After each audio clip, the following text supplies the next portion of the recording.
Hello everyone, हामीसँग एउटा question छ derive an expression for the pH of a buffer solution prepared by the mixing of weak acid and a strong base of salt. यहाँ भन्दैछ हामीलाई buffer सोलुसनको pH निकाल्नको लागि त्यो केबाट बनेको हुन्छ त weak acid र strong बेसबाट बनेको चाहिँ हामी pH चाहिँ निकाल्छौँ है।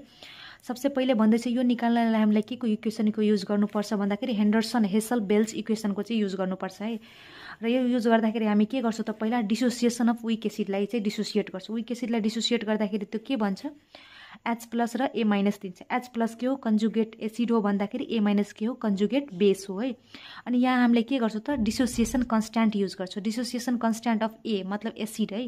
के मिन्स के भ्यालु कन्स्ट्यान्ट भ्यालु, A मतलब एसिड भ्यालु। यसको फर्मुला युज गर्दाखेरि के हुन्छ यहाँ त के भन्छ मल्टिप्लाई अफ द प्रोडक्ट हुन्छ भने यहाँ के हुन्छ concentration of multiplication of product by the यहाँ कन्सन्ट्रेसन अफ रिएक्ट्यान्ट हुन्छ डिभिजिबल है। यो निकाल्दाखेरि यिनीहरूलाई रिएरेन्ज गर्ने हो। यसबाट H प्लस हामीले निकाल्नको हामीलाई pH भनेको छ निकाल्न, त्यसैले हामी के लिन्छौँ त H प्लसलाई हामी रिएरेन्ज गर्छौँ है।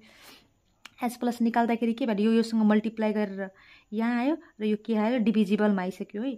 अब भन्दैछ यसलाई चाहिँ हामी negative logarithm on both side लियो भने के हुन्छ। यहाँ चाहिँ यसलाई चाहिँ अलिकति इजी बनाउनलाई यहाँ यसमा हामीले के लिएको त नेगेटिभ लोगारिथम लिएको है। नेगेटिभ लोगारिथम लिँदाखेरि हाम्रो यो के बनिहाल्यो त माइनस लग H प्लस बन्यो इक्वल्स टू के भ्याल्यु माइनस लग KA बन्यो।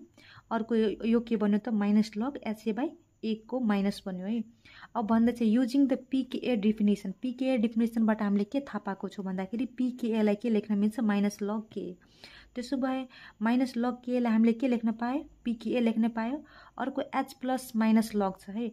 त अघि भनेको माइनस लगलाई के लेख्न पायो P लेख्न पाउँछ त P लेखिहाले र H को कन्सन्ट्रेसन हो त्यसैले हामीले के लेख्न पायो H लेख्न पायो। मतलब यो के भ्याल्यु त चेन्ज भएर pH भ्याल्यु। अर्को चाहिँ हाम्रो लग माइनस लग KA को के बनिहाल्यो यहाँ PKA बनिहाल्यो प्लस यसमा चाहिँ यसको भित्रमा चाहिँ हामीले माइनसले मल्टिप्लाई गर्यो भने यो केमा के फर्ममा जान्छ रेसिप्रोकलको फर्ममा जान्छ है। र माइनस माइनस के भइहाल्छ त यहाँ प्लस पनि भइहाल्छ। त्यसरी यसलाई यो के बन्छ प्लस लग अनि यो चाहिँ रेसिप्रोकल हुन्छ माइनसमा आएपछि A माइनस माथिमा जान्छ र HA तलमा आउँछ। त्यसरी हाम्रो के बन्छ त pH equals to PKA plus log salt by concentration of salt by concentration of acid बन्छ है। Thank you.